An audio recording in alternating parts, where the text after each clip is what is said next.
Hello বন্ধুরা, good morning সবাইকে। কেমন আছো? আশা করি সবাই ভালোই আছো। আজকে বৃহস্পতিবার, লক্ষ্মী পুজো। জানো অঘ্রাণ পৌষে লক্ষ্মী পুজো হয়। এখন ঘড়িতে বাজে 11:30। তো 11:30 বেজে গেছে। বাচ্চাকে স্নান করাবো, তার জন্য আজকে প্রচণ্ড ঠান্ডা, বাতাস দিচ্ছে। জামা কাপড় রেডি করছি। ওকে সাধারণত সকালবেলা ঘরেই স্নান করাই, কারণ বাইরে প্রচণ্ড ঠান্ডা, এমনিতেই ঠান্ডা থেকে উঠেছে। তো চারদিকটা খোলা লাগিয়ে দিচ্ছি, এখানে স্নান করবেও মেনলি।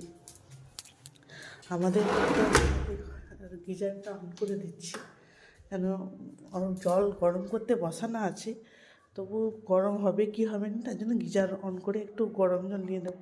এটা মেনলি আমাদের ঠাকুর ঘর, এই ঘরটা একটু গরম, উপরে রোদ পড়ে বলে, তো এখানেই ওকে স্নান করাই। খাওয়াটা